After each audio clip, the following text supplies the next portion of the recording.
Hello, everyone. I am so glad to be back here with you today. I am Dr. Chris Martinson, CEO of Peak Prosperity. Listen, I do two things in the world, all stemming from this one other thing, which is my brain never shuts off. I'm an information scout. I go out, I find things, and then what I do is I frame them and bring them back to people so that, hey, so you can understand them and make sense of them. This is a really important episode. Of course, they're all important episodes, but this time, I'm going to do something that may change how you see the world. And if I can do this successfully, then you will have the ability to see things in a way that others don't, and you'll have a sense of what's coming in the future. So let's go there. This is about energy, and in particular, what I want to do with everybody today is we're going to put on our energy goggles. Okay? Once you see things this way, you put on your energy goggles and you see the role of energy in everything in your life, in your standard of living, in your hopes, your dreams, what's possible in the future, how much you can accomplish, the vacations you can take, everything. Once you see it, well, it's a little bit like being Neo in the Matrix when he can finally see the Matrix for what it is. And once he can see the Matrix, once he put his Matrix goggles on, he was able to control his environment and be like Superman. So I'm granting you this superpower, and it's really important. So what's it look like? Well, first up, we know from this point in the crash course up to this stage that we have a financial system and by extension an economic model that's predicated on infinite exponential growth. And what do we know about exponential growth? Well, when things are growing exponentially, they tend to speed up at the end. They get faster and faster, right? It's a nonlinear relationship. So you see those charts are like, woo, cruising up like that. We see here in this one, debt running away from income for the United States, and this isn't clearly unsustainable sort of a situation. And it's not a linear situation. Not like, well, it's a little bit worse this year than last year. It is exponentially worse this year than last year, and it's going to be exponentially worser in the future. And because of that, it has the chance of breaking down very, very rapidly at the end. And so that's not going to happen, though, all on its own. Humans will continue to want to have a free lunch. Humans are going to continue to want to print. They're going to want to continue to kick the can down the road. They want to continue to do everything they can except face the consequences of bad decisions in the past. And that's what the Federal Reserve is doing. That's what your congressmen are doing, senators, all of it. The whole system is just basically like the three monkeys with all of their sensory and communication vehicles closed up because they don't want to talk about this. They don't want to know about it. Fortunately, there are a few candidates coming out talking about real things. So since things speed up at the end, we have to understand what is the forcing function that might cause this speeding up function to really get going. What's going to get this party rolling? And it begins with energy. Energy is my first, second, and third horse in this race of the things that are possibly going to force the hand of getting reality back to the dinner table to have a conversation with the rest of us over here who are in La La Land. Okay, so let's talk about energy in the economy real quick. First up, the total energy we have available to us is the amount of energy that we have to, well, do everything, right? So if you were and I did a lot of rock climbing and mountaineering back in the day as a younger man. And here's the thing, when you're way out in the backcountry, the amount of energy you have with you is a function of what's in your body in terms of available glucose, glycogen, other available stores, and what's in your backpack.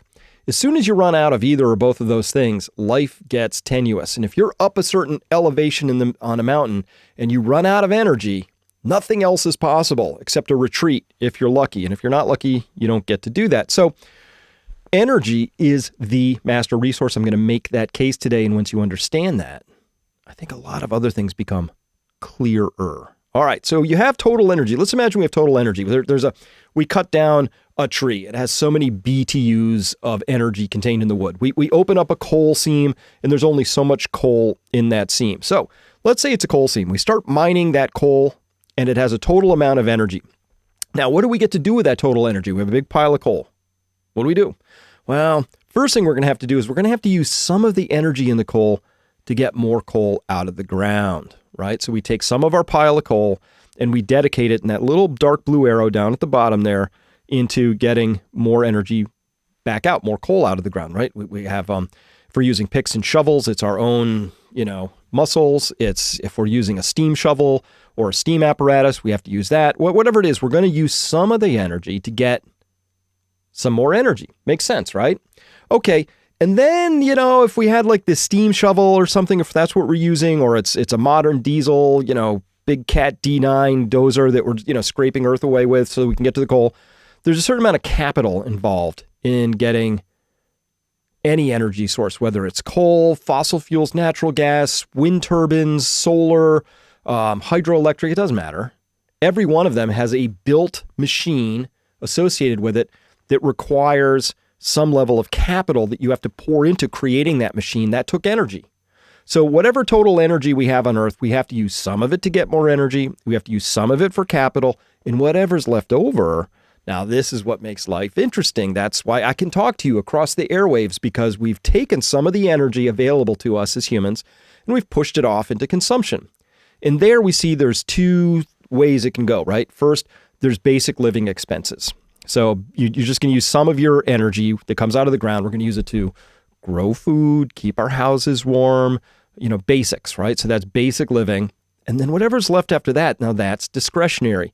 You and I have grown up at a period of time when humans have had access to the most amount of discretionary energy of any people beforehand. And that's why life is so amazing and awesome. You may not know this, but you live as well as kings and queens did, even better than kings and queens of, millennia going back, right? Cleopatra had the equivalent of, she had about 50 slaves, they think, running around doing stuff, maybe more, maybe less. You have, if you live in a modern American house, the equivalent of around 200 to 300 energy slaves working for you all the time, making the lights come on, keeping your fridge cold, vacuuming things for you, all of it, right? It's astonishing. And we forget that.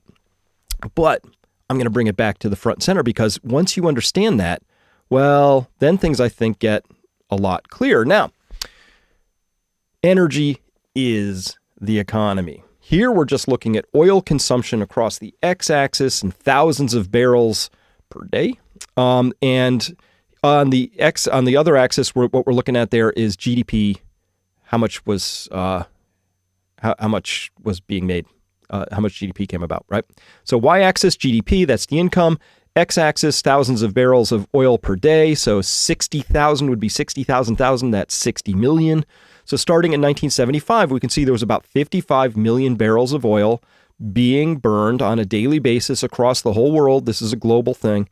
And we see that if we look at that 1975 dot, there was like 6, 7 trillion, maybe, we'll round up. We'll call it $10 trillion of GDP. And every one of those dots is a year. And as we go along, what we see here is there's this extraordinary correlation, and it's a straight line, that if you want to have more economy, if the more GDP requires more oil to be burned, right? It's not just correlative, it's a causative thing. You can't have a larger GDP without oil. And I'm going to make that case for you. And we have to look at it on a global basis now. Why? Well, because, Liechtenstein probably has a very high GDP compared to its oil consumption, but it outsources a lot of its oil consumption patterns to other external sources who are doing the manufacturing and shipping and distribution, all that, for the things that Liechtenstein is consuming. So we have to look at this on a global basis. So when we do that, we got a R squared of 0.9, right? So it's like 0.932, right?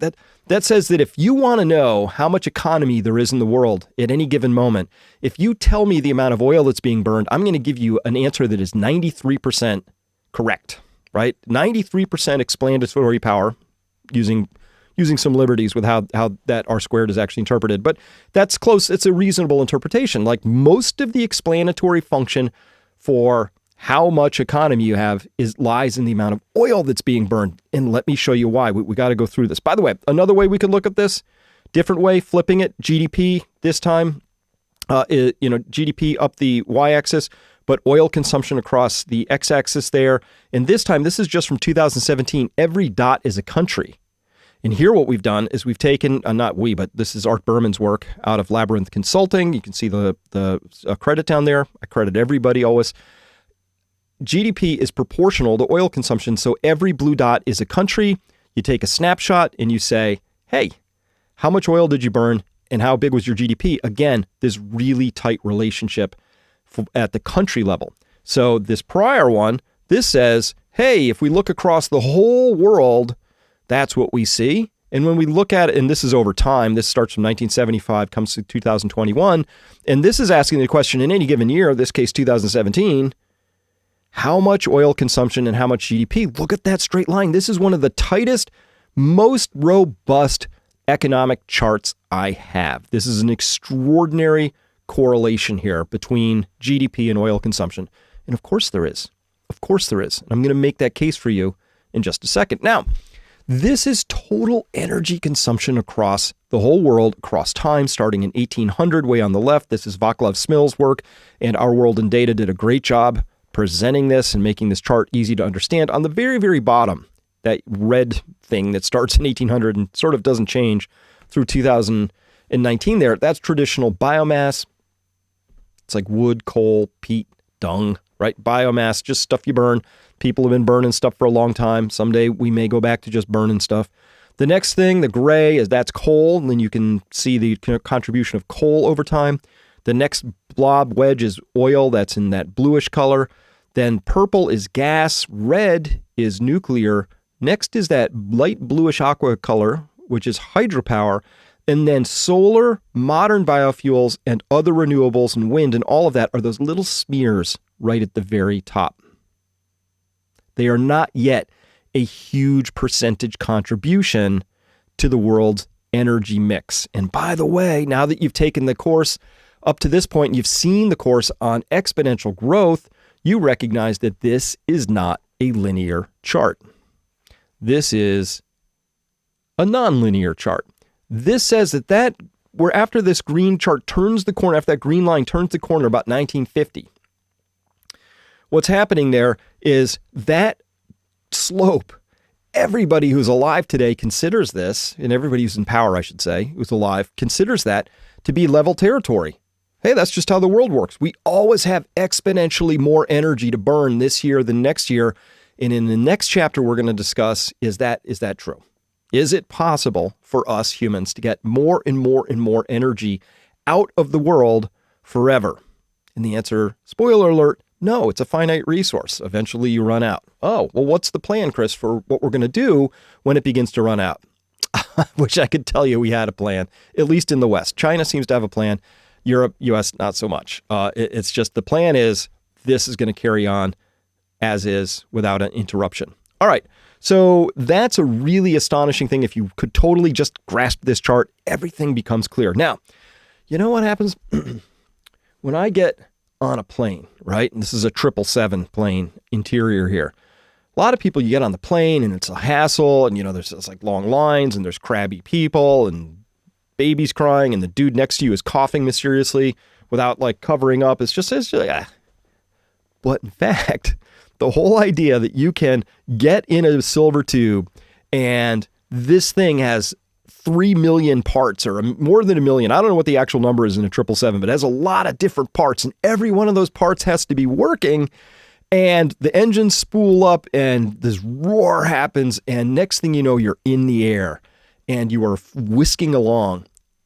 More than kings and queens of the past. Cleopatra never had this capability. King Henry VII did not have this capability. You do. That means you have access to services and features due to energy that that kings didn't have. So you're living beyond kings. It's amazing. I have gratitude for that. In fact, I'm that guy. When the plane actually takes off, I give a little fist bump, like, whoa. Yeah, I'm that guy. If you've ever sat next to me, I'm like, oh, this is amazing. It's really just astonishing that it works and that I get to just fly across the globe. It's amazing. But what I do is I look at this and I think about the amount of energy that's in that, because there's energy without the kerosene to run those engines. That is a big, heavy paperweight. Without the oil to make the kerosene, we have no jets. There's nothing else that can do that with that oil density of energy that's in kerosene that allows this 777 to actually spool up enough energy, enough thrust, enough power, burning enough energy to develop that power so it can go fast enough to develop lift and take off. It's really cool. So this is just a little, there's no sound to this one, but this is just showing flights in a single day across the world. These are just flights in a single day. There were over 200,000 flights in a single 24-hour period when somebody captured this Flight Radar 24 screen grab from 24-hour period in July of 2018. So one more time, look at that. Every one of those is one of those planes I'm talking about. 200,000 flights in a day. That's astonishing. That's a lot of power. And in fact, I submit to you, if you put on your energy goggles, I want you to just see this thing that's happening here, not in terms of congestion or where we're going or, pollution or any of that stuff. Just forget that. Just think about the amount of energy. Put your energy goggles on and realize what you're seeing here. This is an extraordinary period of time. And all of that, every single one of those flights is due to burning oil, kerosene in particular. All right. Second, we might note that a city, look at this beautiful city at night. I look at this, you know what I do when I look at this?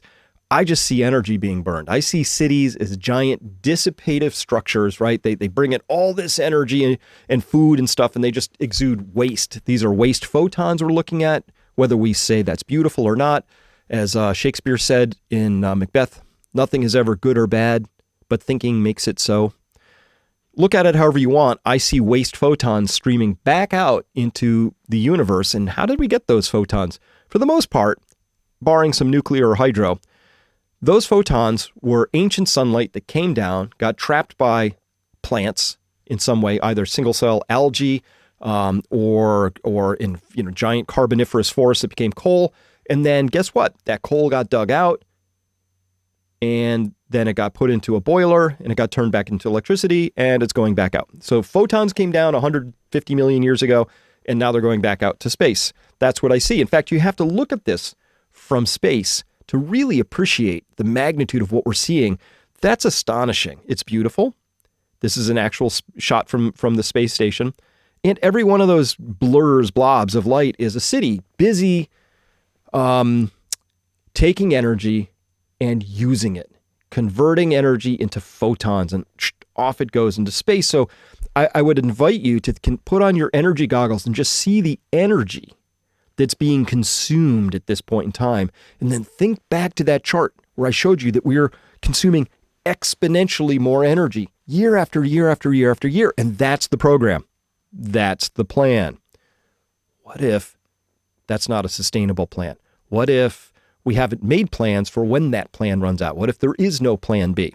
Well, then you need to be apprised of that fact because there's big implications to that, to our monetary system, to our food systems, to where you live, eat, work, play, how much opportunity there's going to be, whether or not, people get really disappointed and behave awkwardly, putting it euphemistically as social creatures. There's huge implications to this.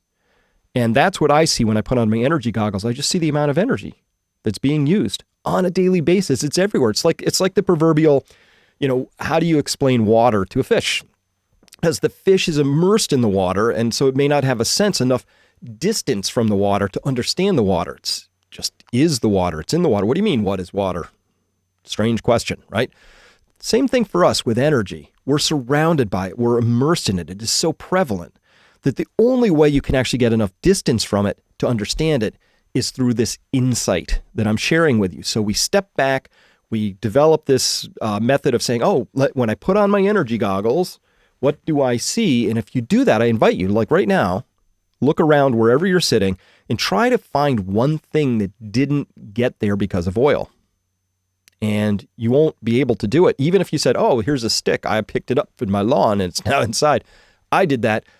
Once you understand the role of oil in creating the food that has created you'll understand it was kind of involved even in that. All right, so carrying on. What about when we think about like a train? Look at this train. This train here, how much does that even weigh? Imagine, take the locomotives out. Imagine that what we had to do was harness up some ropes and humans. How many humans would you need in order to get that train moving without those locomotives? And the answer is a lot, right? Because, it's just, they're extraordinarily heavy. And those diesel locomotives do just an extraordinary job of creating a lot of power using oil, right? Again, when you put on your energy goggles, you just see the amount of energy it takes to move those things around. And by the way, there are trains running every day, all day, 24/7, 365 in this country, in other countries. Trains are just quietly out there moving stuff from A to B. On that top left there, we're seeing that's coal being moved. And these are boxcars from trucks. I don't know, something came in at a port. You plop it on a train because it's more efficient to move these things by train. And then trucks would pick them up again. So, but again, materials. Our economy is a giant material resource consuming machine. And we use these machines to help everything move around. What if we looked at cars 24/7, 365 everywhere in the world right now? There's a traffic jam somewhere. There's cars all the time. They are always running. Trucks too, carrying humans, cargo from A to B, running all the time, day after day after day. Again, let's not worry about the pollution of that, how annoying it is to be caught in a lot of traffic, any of that. Let's just put on our energy goggles and we'll just see the energy that's being used. And again, if you want to figure this out, what it's like, just imagine that your car runs out of gas and you have to push it to a gas station. After about 3 or 4 feet, you're going to realize how much work your car was doing through its engine, which was consuming this stored energy, which we call gasoline or diesel, if you have an internal combustion engine, right?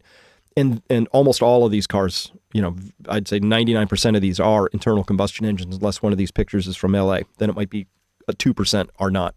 At any rate, this is a reality. 24/7, 365, the world is consuming more and just lots and lots and lots of oil.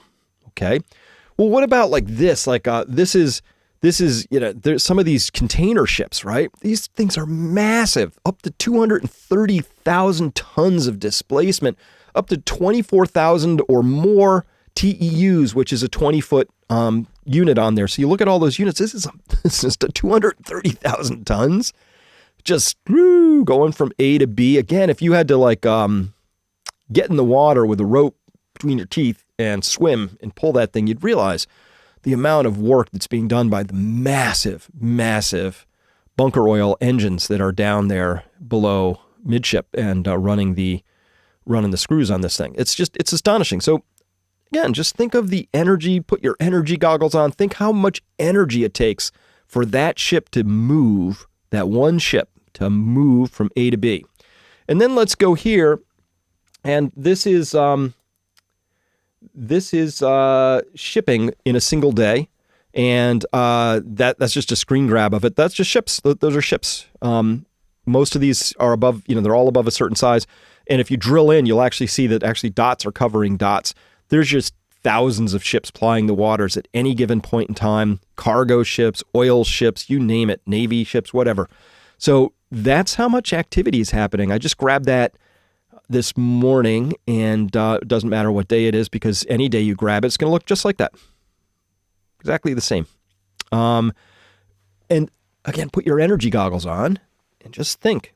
Ask yourself the question, how much energy is happening? And if we didn't have the oil to put into these ships to run them, how many of them would still be running? And the answer is exactly none of them.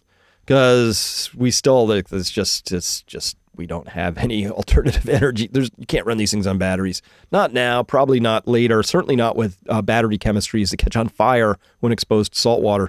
Bad combo.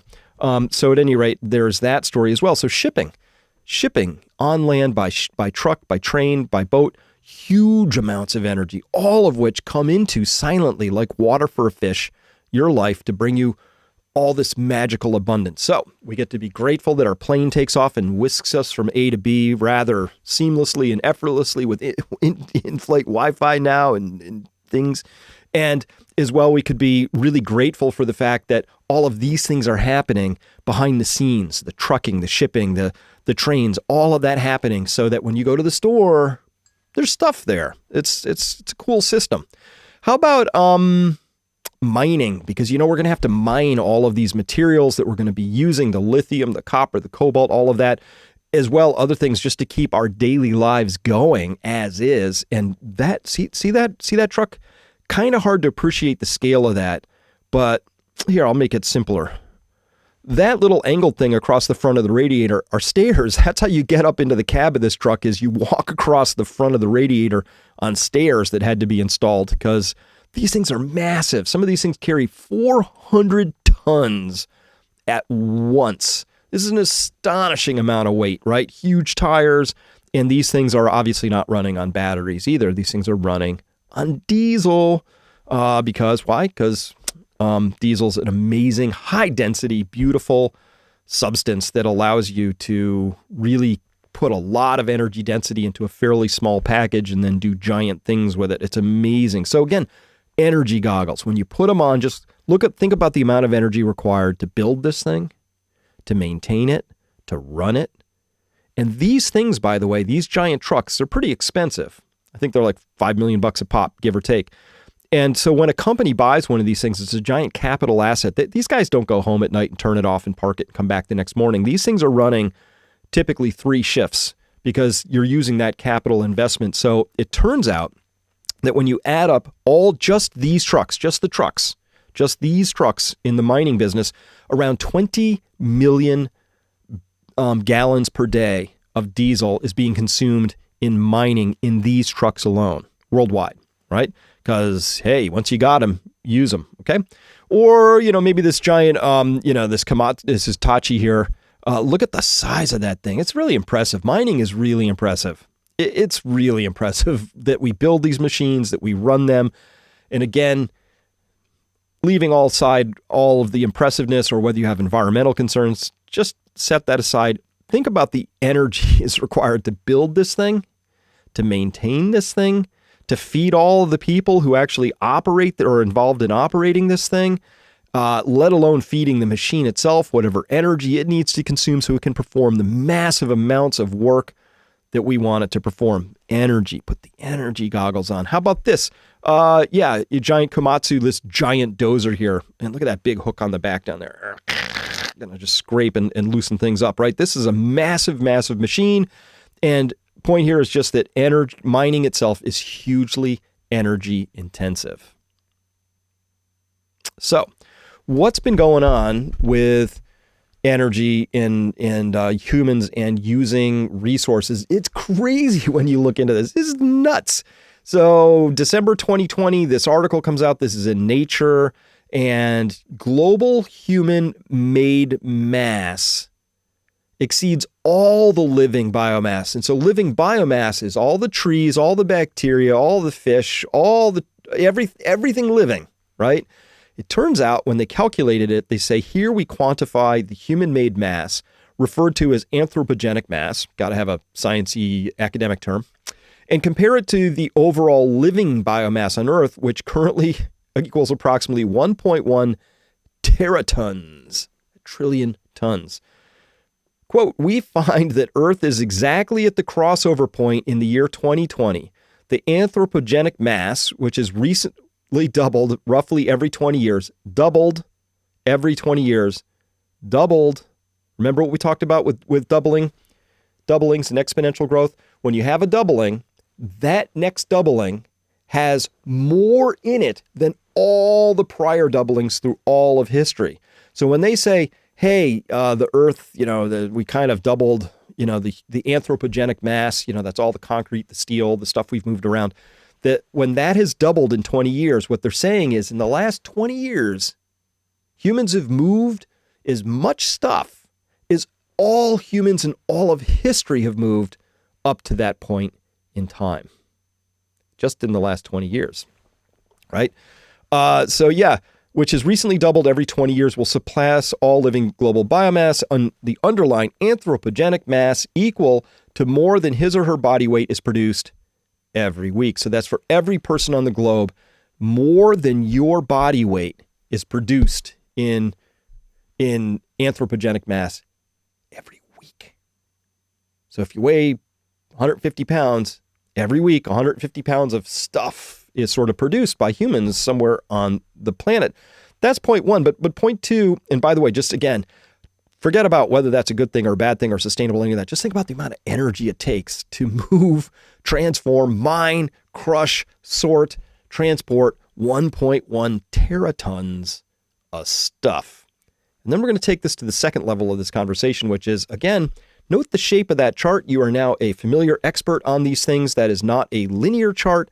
That is an exponential chart, and we are taking and consuming and moving exponentially more stuff every year, right? And so the question is, okay, so are we going to double again in the next 20 years? In the next 20 years, are we going to move like as much stuff in the next 20 years has been moved in all of human history prior to that doubling?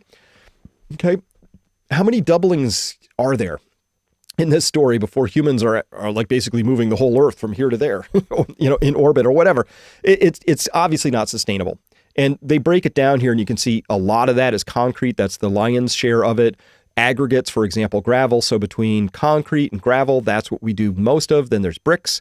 Then asphalt. Metals is a little smear on that. And then plastics, a little tiny, tiny smear on top of that. So really, this is just the story of moving concrete and aggregates and things like that, right? And this probably, given how I'm looking at this now, I don't think this includes the amount of stuff we had to move in mining machines in order to make the concrete or the aggregates in the first place. But this is the story of humanity. We're building like crazy. Again, this takes energy, lots of energy. So if we're going to go through another doubling of this, well, the first question would be, where's the energy for that gonna come from? All right, moving on. Can you spot the oil in this picture, which is just a random picture from a random department store? Obviously you can. All those bottles are plastics chiefly only coming from oil. And even the contents of these things, again, oil heavily, heavily involved in almost all consumer goods, particularly the shelves that look like that. Clothing, absolutely. Clothing is almost all oil at this point in time. All the synthetics, all the manufacturing of it, the movement, the distribution, the transport, even if it is cotton, the growing of the cotton, the harvesting, the ginning of the cotton, all of that, obviously very heavily dependent on energy and oils and things like that. And as well, obviously, any consumer good, when you just walk into a big store like this, what I want you to do, again, take your energy goggles, put them on, and just look at this. And I see with little green things like Neo, I just see energy to have that show up and for the people to do the work and for the transportation, the manufacturing, all the distribution, the storage, the building that I'm standing in, the lights that are coming down from the ceiling, all of it's just energy. You get those little green lines again, right? You see? Okay, that's the importance of putting on your energy goggles. And by the way, let's put them on here. What do you see? Can you spot the oil? Obviously, this is a fairly unhealthy aisle to be in, but hey, that's what we're doing these days. We call this food. Most of this food, very heavily dependent on the whole oil structure. Even if you just read the list of ingredients, many of these are manufactured chemical components whose primary core feedstock would have been oil at some base level or a natural gas liquid, right? I mean, you take your ethane or ethylene and then you long chain that and you convert that into other things and do some things, add some stuff. Oh, acetic acid, right? I mean, things happen, right? So chemistry, a lot of chemistry, and a lot of chemistry is foundationally started with the petrochemical industry. And you get stuff that looks like this. So there's a lot of oil there. Hey, how far away did each piece of fruit come from? I don't know. You'd have to look at each label carefully, but I bet you there's probably 2 or 3 separate countries or continents even involved in this particular picture, but you wouldn't know it. You walk in, you're like, $1.89 a pound. That's a ripoff. Like, well, no, dude, this stuff came from a really long way away, and probably the coating around these things that make them not rot anymore, the appeal stuff. Who knows, better living through chemistry. Ding, right? Forget all that stuff. Forget of whether it's good for you, unhealthy or not. Just think about the energy required for that little display to show up in your life. And by the way, that displays in people's lives all over the world at this point in time. And all of it requires energy for it to be there. How much? Probably quite a lot. So it turns out it is, quote, estimated that the meals in the United States travel about 1,500 miles to get from farm to plate. That's point one. That's a long way.